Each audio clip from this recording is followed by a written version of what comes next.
Makanan yang saya bawa, orderan yang saya bawa itu Oke, jatuh di tengah oke. jalan. Terus? Saya berhenti, makanannya masih ada Mas utuh. Heeh. Ketika saya berhenti nepiin motor, makanya dilindas sama mobil. Di situ posisi saya tidak punya uang sama sekali. Aduh. Terus Itu gimana saya dong? langsung nangis kejer Mas. Terus gimana Kalau dong? saya ingetin saya bisa nangis. Saya nangis Mas. Saya telepon langsung sahabat saya langsung nangis. Itu air mata saya masih ingat tuh. Saya langsung nangis. Makanannya jatuh. Kenapa? Makanannya jatuh kenapa? Kayak gitu. Ya nggak ada duit, ya gimana makanannya jatuh, gantinya gimana, kayak gitu ya Mas ya. Terus tiba-tiba ada bapak-bapak yang bilang, Neng, udah. Oh dia suku Chinese Mas. Udah Neng, jangan nangis, ini ada duit, nih sono beli, kata gitu. Bapak makasih, iya nggak apa-apa. Kamu jangan nangis, semuanya bakalan baik-baik aja. Jangan nangis, katanya gitu. It's okay. Saya bukan marahin kamu nangis, tapi jangan nangis. Semuanya bakalan baik-baik aja. Ya, yang bikin saya nangis itu ya Mas ya, saya tidak bisa bertanggung jawab.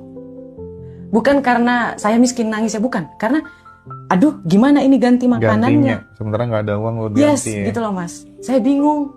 Sampai saya mau nangis tuh sama teman saya bukan karena mau ngadu saya, mengalami kesialan. Enggak, saya mau ngadu boleh pinjam duit nggak? Akhirnya, saya matiin teleponnya, bapak ini ngasih duit, saya beli lagi, saya anterin. Dan Mas tahu nggak, duitnya balik lagi ke saya, ngasih tip yang dikasih. Oh, aku baru mau tanya soal itu. Kenapa Mas? Apa arti tips bagi seorang ojol gitu, supaya kemudian kita yang sering order makanan kadang kan menyepelekan hal-hal seperti itu gitu. Dirimu gitu. kan pelaku gitu kan? Iya. Gimana? Ini bisa dibilang ada pro dan kontra ya Mas ya. Takutnya kalau misalnya ada orang yang mampu, boleh-boleh aja ngasih tips. Tapi kalau orang yang tidak terlalu punya, karena kan kita nggak bisa menilai seseorang itu mampu atau tidak dari pakaian, dari rumah, dari apapun. Kita nggak pernah tahu kalau rumah yang mewah itu ternyata adalah turunan dari orang tuanya. Sedangkan keuangannya dia tidak sebagus orang tuanya. Jadi terkadang kan kita salah melihat Mas casingnya.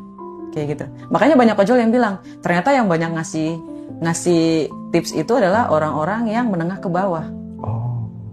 Pertama, mereka menengah ke bawah itu kan pajaknya masih kecil ya. Iya, bener juga. Ya tanggung jawabnya masih kecil. Terkadang ada orang yang sibuk kayak gitu. Jadi dia nggak sempat, dia udah mesen atau dipesenin sama orang dan kayak gitu. Kalau ada kasih. Kalau tidak bisa ya yang menerima, lapangin aja. Kalau saya sih kayak gitu ya Mas. Nah pas di posisi berarti jadi ojol tuh bisa dibilang sebagai posisi titik terendahmu ya kan?